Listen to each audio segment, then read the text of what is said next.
はい、今回はね、キッチンのこのシャワーホース、これが傷んで水が漏れてきてしまっているので、こいつをね、交換する作業をやっていきたいと思います。見てわかると思うけども、ちょっと錆びてきてますね。で、15年ぐらい経っているんで、耐久限界という形だと思います。機種がね、KVK の LFB273G5ECL という、そういう仕様ですね。なのでホースの方はね HC125BGG5E という品番になっています。こちらですね。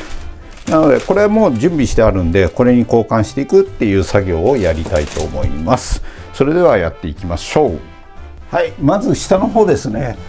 この蛇口、これ今ハンドルついてますけども、ついてない場合もあるんで、その場合はマイナスドライバーで回すんですけども、時計回りに回して閉めます。蛇口を閉めます。その次にこれがホースですね。これを取っていくんですけども、オレンジのところですね、オレンジのところをちょっと下に下げて引き抜くとホースが外れます。水が溢れてくるんで、下にこういうバケツね、用意しておくとビチビチにならなくて済みます。今ホースを加え込んでるこのパーツを外していきます。これは単純に横にスライドさせれば取れますね。こんな感じで。次にここのボールみたいなところですね。これも爪で引っかかってるだけですね。はい、これで取れました。先端ですけども、これ先端ネジで止まってるだけです。この樹脂の方を奥側にこう回してあげると、こんな感じで回してあげると外れます。このホースをね引き抜いてあげれば、これでもう下の作業は終わりです。はい、上からの作業ですけども、まずこれ組み付いた状態で反時計回りですねに回してあげます。そうすると外れます。はい、こんな感じですね。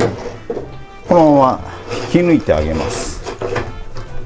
引き抜くとつかかえると思うんです、途中で。それはね、裏から指でグイグイグイって押してあげればね取れます。気になる方はここら辺にある水垢なんかもね落としておいてもいいかもしれないです。はい、では新しいのね突っ込んでいきます。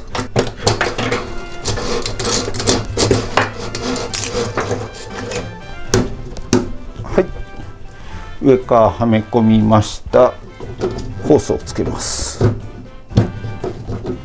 ホースはつけたのと逆手順ですね。ただ単に時計回りに締めればいいだけです。はい、こんな感じで、次に下の方に移ります。元の通りね組み付けていけばいいです。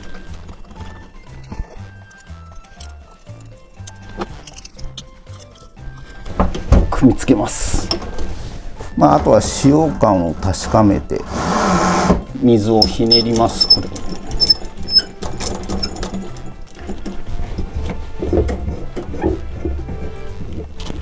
終わったら水の出を確かめてください。こんな感じですね。大丈夫だと思います。5分10分水を流してからね、フィルターを清掃して水を使うようにしてくださいね。鉄粉とかね、そういうのが出てくる可能性もあるんで、それを洗い流してね、それから使うようにしましょう。所要時間は20分から30分、初めてだったらそんぐらいだと思います。で、慣れてればね、もう10分ぐらいでできちゃうと思うんで、非常に簡単な作業だと思います。ただご自分でやるときはね、自己責任ということでやってください。はい、それでは本日は以上。